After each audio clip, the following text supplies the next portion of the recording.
بسم اللہ الرحمن الرحیم۔ السلام علیکم ورحمۃ اللہ وبرکاتہ۔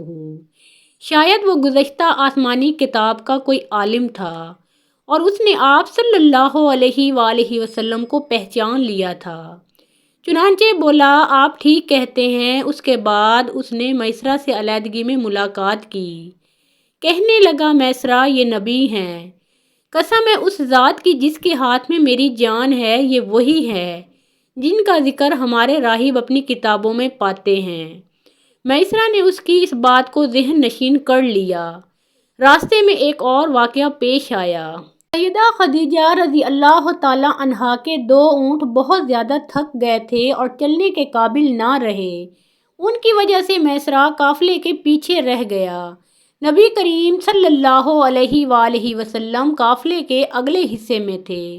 میسرہ ان اونٹوں کی وجہ سے پریشان ہوا تو دوڑتا ہوا اگلے حصے کی طرف آیا اور اپنی پریشانی کے بارے میں آپ صلی اللہ علیہ وآلہ وسلم کو بتایا۔ آپ صلی اللہ علیہ وآلہ وسلم اس کے ساتھ ان 2 اونٹوں کے پاس تشریف لائے، ان کی کمر اور پچھلے حصے پر ہاتھ پھیرا، کچھ پڑھ کر دم کیا۔ آپ صلی اللہ علیہ وآلہ وسلم کا ایسا کرنا تھا کہ اونٹ اسی وقت ٹھیک ہو گئے اور اس قدر تیز چلے کہ قافلے کے اگلے حصے میں پہنچ گئے۔ اب وہ منہ سے آوازیں نکال رہے تھے اور چلنے میں جوش و خروش کا اظہار کر رہے تھے۔ پھر قافلے والوں نے اپنا سامان فروخت کیا۔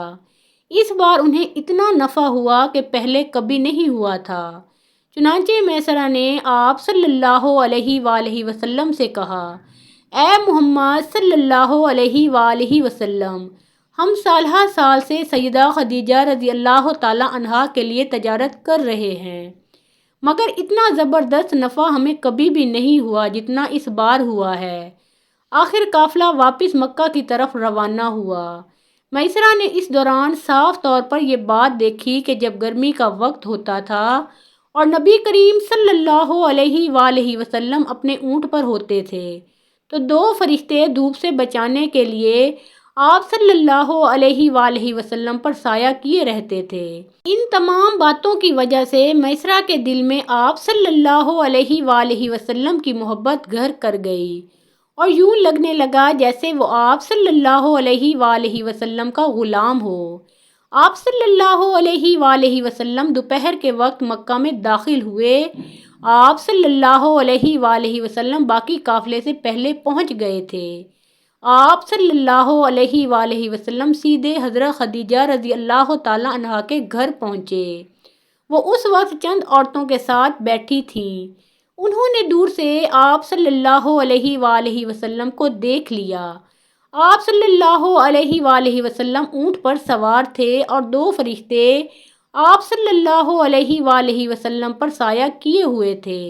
حضرت خدیجہ رضی اللہ تعالی عنہا نے یہ منظر دوسری عورتوں کو بھی دکھایا۔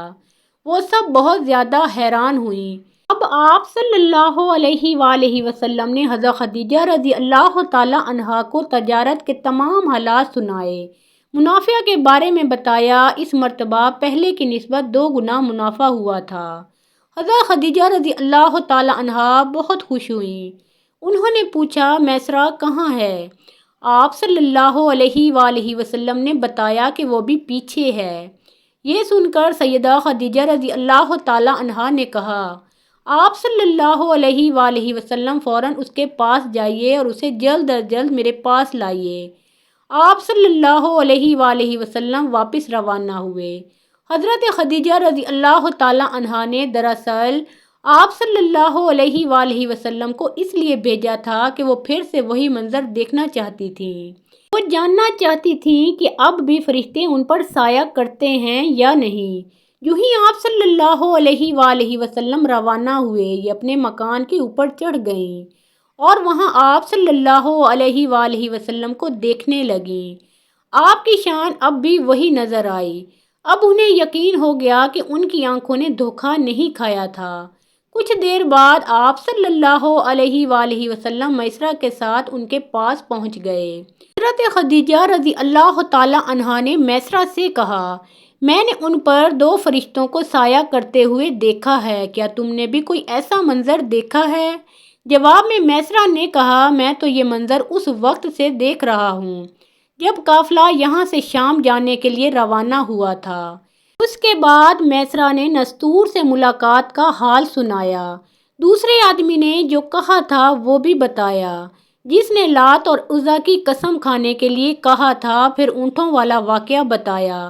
یہ تمام باتیں سننے کے بعد سیدہ خدیجہ رضی اللہ تعالی عنہا نے آپ صلی اللہ علیہ وآلہ وسلم کو طے شدہ اجرت سے 2 گنا دی، جبکہ طے شدہ اجرت پہلے ہی دوسرے لوگوں کی نسبت 2 گنا تھی۔ ان تمام باتوں سے سیدہ خدیجہ رضی اللہ تعالی عنہا بہت حیران ہوئیں۔ اب وہ اپنے چچا زاد بھائی ورقہ بن نوفل سے ملیں۔ یہ پچھلی کتابوں کے عالم تھے۔ سیدہ خدیجہ رضی اللہ تعالی عنہا نے انہیں جو کچھ خود دیکھا اور میسرہ کی زبانی سنا تھا وہ سب کہہ سنایا۔ ورقہ بن نوفل اس وقت عیسائی مذہب سے تعلق رکھتے تھے۔ اس سے پہلے کہ وہ یہودی تھے، سیدہ خدیجہ رضی اللہ تعالی عنہا کی تمام باتیں سن کر ورقہ بن نوفل نے کہا، خدیجہ اگر یہ باتیں سچ ہیں تو سمجھ لو محمد صلی اللہ علیہ وآلہ وسلم اس امت کے نبی ہیں۔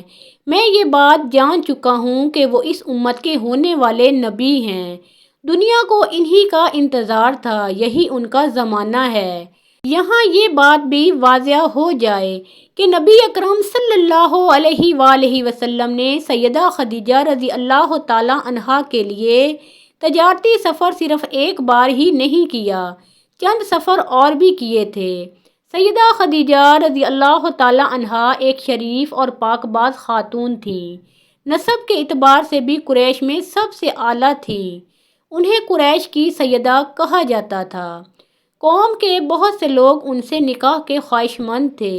کئی نوجوانوں کے پیغام ان تک پہنچ چکے تھے، لیکن انہوں نے کسی کے پیغام کو بھی قبول نہیں کیا تھا۔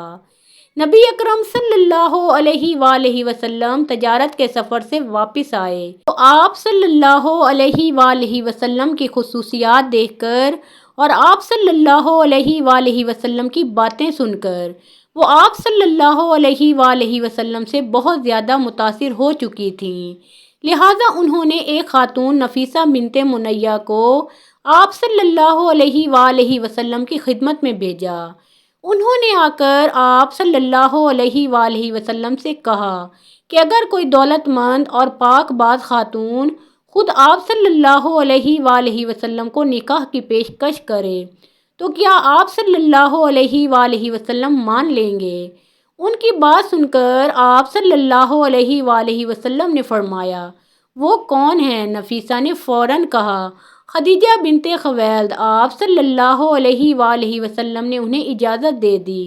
نفیسہ بنت منیہ سیدہ خدیجہ رضی اللہ تعالی عنہا کے پاس آئیں، انہیں ساری بات بتائی۔ سیدہ خدیجہ رضی اللہ تعالی عنہا نے اپنے چچا عمرو بن اسد کو اطلاع کرائی تاکہ وہ آ کر نکاح کر دیں۔ سیدہ خدیجہ رضی اللہ تعالی عنہا کی اس سے پہلے 2 مرتبہ شادی ہو چکی تھی۔ ان کا پہلا نکاح عتیق ابن مائی سے ہوا تھا، اس سے بیٹی ہندہ پیدا ہوئی تھی۔ عتیق کے فوت ہو جانے کے بعد سیدہ کا دوسرا نکاح ابو حالہ نامی شخص سے ہوا۔ ابو حالہ کی وفات کے بعد سیدہ خدیجہ رضی اللہ تعالی عنہا بیوگی کی زندگی گزار رہی تھیں کہ انہوں نے آپ صلی اللہ علیہ وآلہ وسلم سے نکاح کا ارادہ کر لیا۔ اس وقت سیدہ خدیجہ رضی اللہ تعالی عنہا کی عمر 40 سال کے لگ بھگ تھی۔ سیدہ خدیجہ رضی اللہ تعالی عنہا کے چچا عمرو بن اسد وہاں پہنچ گئے۔ ادھر نبی کریم صلی اللہ علیہ وآلہ وسلم بھی اپنے چچاؤں کو لے کر پہنچ گئے۔ نکاح کس نے پڑھایا، اس بارے میں روایات مختلف ہیں۔ ایک روایت یہ ہے کہ یہ نکاح چچا ابو طالب نے پڑھایا تھا۔ مہر کی رقم کے بارے میں بھی روایات مختلف ہیں۔ ایک روایت یہ ہے کہ مہر کی رقم 12 اوقیہ کے قریب تھی، اور دوسری روایت یہ ہے کہ آپ صلی اللہ علیہ وآلہ وسلم نے مہر میں 20 جوان اونٹنیاں دیں۔ نکاح کے بعد نبی کریم صلی اللہ علیہ وآلہ وسلم نے ولیمے کی دعوت کھلائی، اور اس دعوت میں آپ صلی اللہ علیہ وآلہ وسلم نے 1 یا 2 اونٹ ذبح کیے تھے۔ محترم ناظرین، پیارے آقا محمد مصطفیٰ صلی اللہ علیہ وآلہ وسلم کا پیارا نام ایک بار کامنٹ سیکشن میں ضرور لکھیں۔